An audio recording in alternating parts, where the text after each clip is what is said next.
potentially coming from Iran, given today's headlines. The fact that the oil market remains significantly oversupplied suggests to us that, while of course oil prices are unpredictable, it is prudent to expect an extended period for the market to work through this state of oversupply. In this, I think the IMF team are right to note market expectations for, and I lifted this quote directly from the report, a substantial part of the oil price decline to persist into the medium term. But with that, one final thought on oil prices. We need to be humble. The report's discussion about the importance of the persistence of the shock strikes me as very important, but also unfortunately unknowable. The only thing we can really predict about oil prices is that they will be unpredictable.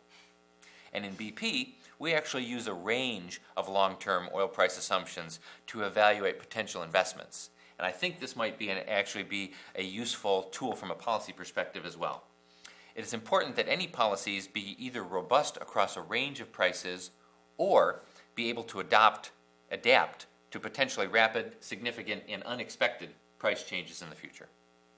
From an oil market's perspective, another factor that I think we need to keep an eye on is the elevated level of supply disruptions that we've observed in recent years, most of which are well known, the countries involved, most of which are well known to Friends of the Middle East program.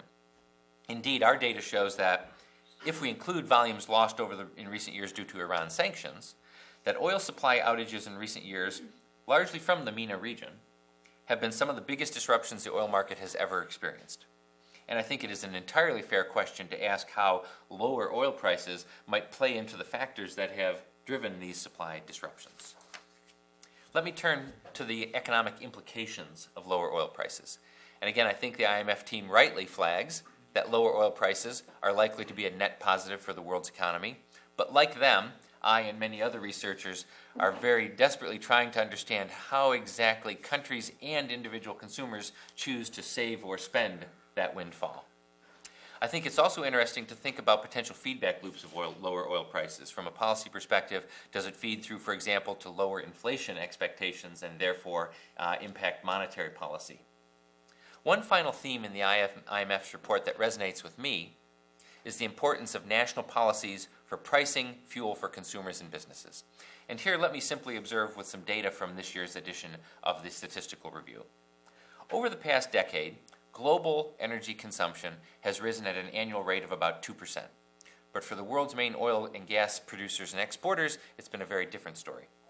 For example, among the OPEC members that we itemize in our energy consumption tables, annual energy consumption growth has averaged 4.7% actually, so more than 2.5 times faster than the world as a whole.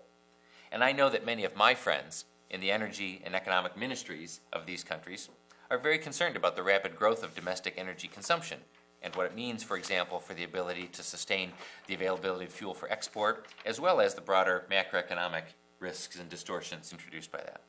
There's so much more to discuss, but let me end there. Hopefully I've left some time for questions and discussions. Thank you again for the opportunity to share BP's perspectives on this. Thank you very much, Mark. Now we turn to you, Ori. Again, welcome your comments on the overall issue, also policy implications, how governments should handle this. This is something you've written about quite a lot. You have a recent paper that sort of focused on Morocco in that respect. But I'm curious, I thought you